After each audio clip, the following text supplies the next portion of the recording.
Muchachos y muchachas. So I've gotten this request quite a bit. A red loafer thing club, otherwise known as a particular shoe club. And no, this is not a group that is thought to be devoted to a fashion enthusiast or fashionista. What the idea espouses is that there's a group of elite positions, whether in Hollywood or in the political sphere, that wear their symbolism on their feet. Where did this idea originate from? Well, in this two-part series, we're going to explore some elements of this and decide the backing of this idea. So let's go ahead and unpack the first part, the origination. Stay right there. We're going to go through it.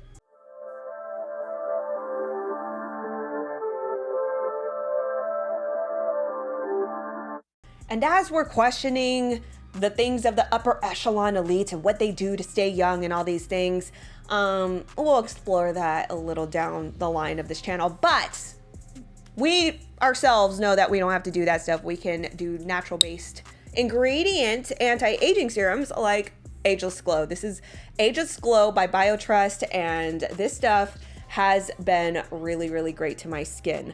I use it in my skin regimen as well as before my makeup. It smooths everything out, and not just by appearance, it makes your skin feel great. It reaffirms it, it rejuvenates it, and you guys can get it at 𝑔lowwithnatalie.com. And I really love this company because they do sponsor meals to hungry children around the world. So I love that they're socially responsible.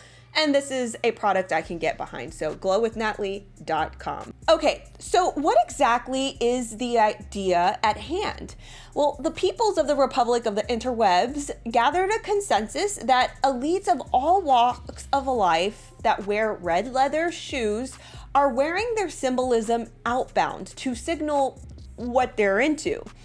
And you see that pictures of this were circulated, one of the most prominent ones being of Tony Podesta, Bill Maher, and the Pope sporting said footwear. And we'll look a little bit closer at these people in part 2 because I've got a lot of questions. But where did all of this come from? An SRA survivor, a witness of some sort?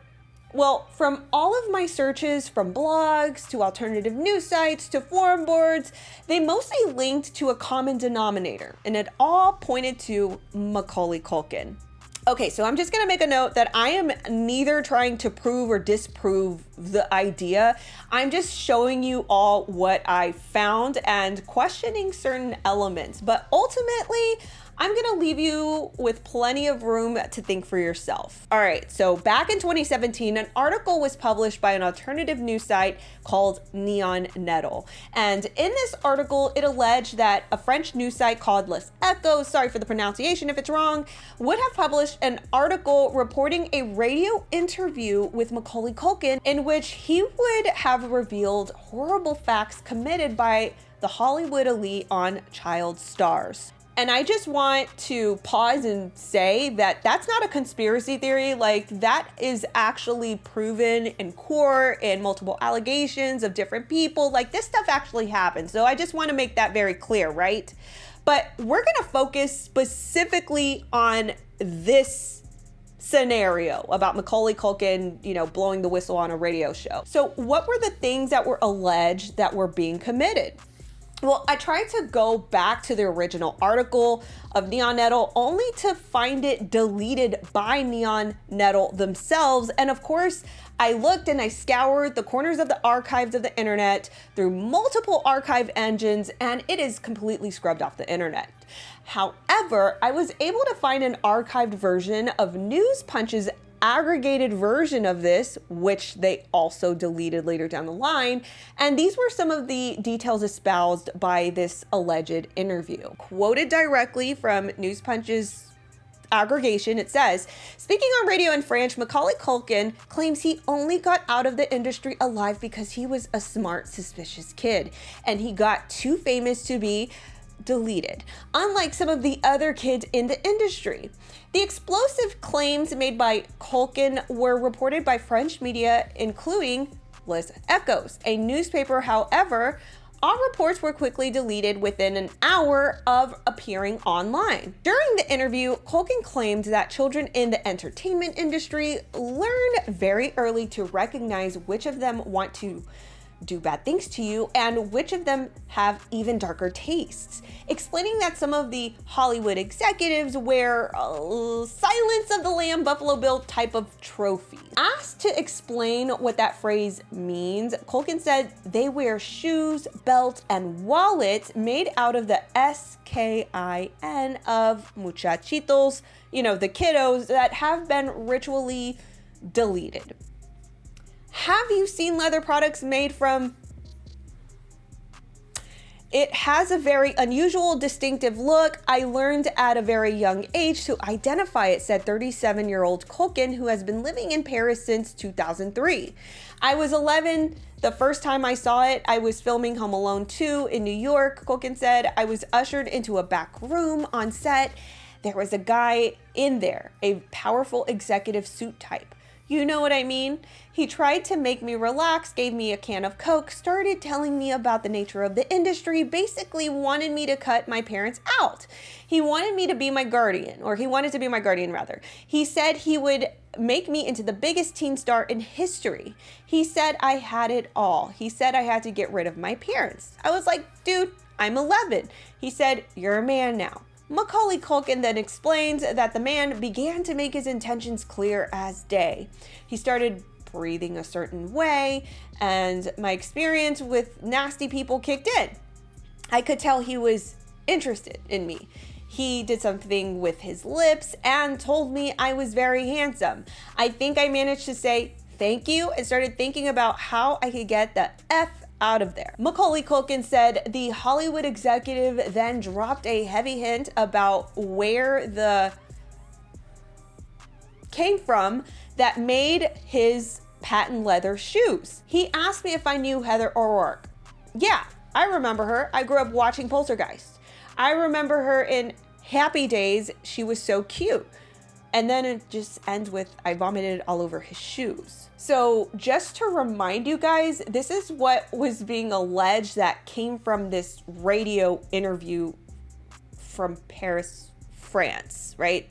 So think about it. Like, this was Macaulay Culkin going on radio, and he said all of this verbatim, captured by Les Echos, apparently. So what I will say is that these sensational clickbait-esque type of websites alluded that because following the start of the media frenzy that it caused in France, because this was such a controversial interview, the radio interview was just so, out there, that they were forced, Les Echos was forced to withdraw the article in a hurry, and as I quote News Punch, within an hour of them publishing it. Okay, so we don't have a lot to work with, especially since these sites deleted the articles themselves. So some questions that arose as I was doing the research for this article are pretty curious. Like, for instance, which radio station and show and hosted Macaulay Culkin to appear on this interview? Like, there was absolutely no mention of any of those details whatsoever in any of the aggregated articles. Like, I personally want to know that. Don't you? Okay, so then let's take a look at the original Neon Nettle article snippets that I could find aggregated on the internet, since remember the whole thing was scrubbed. And, if this headline did indeed come from Neon Nettle, like the snippet, then we can see a few curious items. Okay, so the first thing that I kind of want to focus in on is, some things that we can analyze, like the date, for instance. So if you zoom in really, really close, of course, it gets a little bit pixelated, but you can see a date on this snippet that Neon Nettle, featured.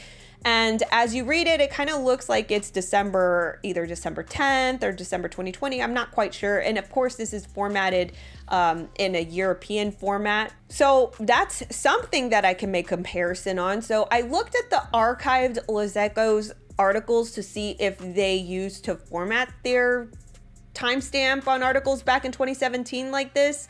And I compared it to today's type of format. And as you can see, the format pretty much looks identical, similar, or even just the same type of format.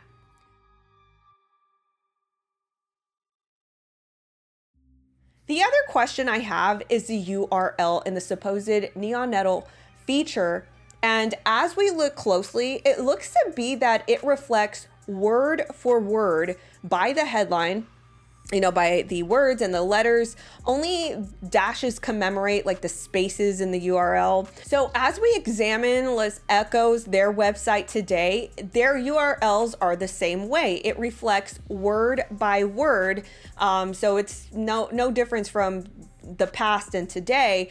But if you look even closer at the neonatal screen capture of this alleged article, you can see one thing is off. Notice again how the URL is supposed to reflect directly mirrored to the headline words and lettering. Why does this supposed expose of Macaulay Culkin blowing the whistle have a word misspelled? And let me just note, someone who does have if you have a website, you know this, right? If you've ever made your own website, you know that if you make a page to your website, the default URL that is generated, at least with WordPress, I can say this, and I don't know what their host is, but generically with websites, they default a automatic URL for you. And most of the time it is the title of that said page. And what they will do is just automatically format the URL with the word for word of the title with dashes to commemorate the spaces once again. But if you look at this headline, you can see that, it looked like it was trying to do that, except the word in fonts is either misspelled or like they fat fingered or something. I don't know what this is, right? I wouldn't see how this would happen if this was an auto-generated URL, but you can see that there's either an added C or O to the URL, and that's not how you spell in fonts in French, right?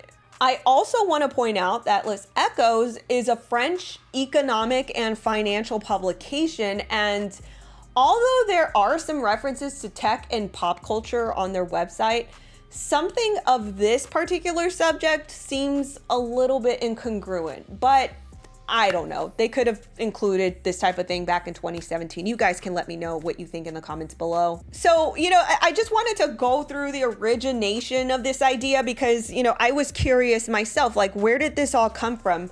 Again, was this from a survivor? Was this from a witness, testimony? And the supposed witness testimony was allegedly Macaulay Culkin, although you guys, I don't know, you can think for yourselves on this. So again, this was the supposed source to the idea of the Red Loafers Club thing, but I'm not done. I want to examine the individuals at hand, individuals pictured in these loafers, and are some of them a little bit questionable? I mean, I definitely have a lot of questions about at least one of them. Why did this idea fit like a glove with these people? So you'll have to find that out in part 2. So stick around. So you guys let me know what you think in the comments below. Did you believe this because of this screenshot, or did you hear this idea from a different source? I also want to know that because I scoured the internet and I might have been looking in the wrong places.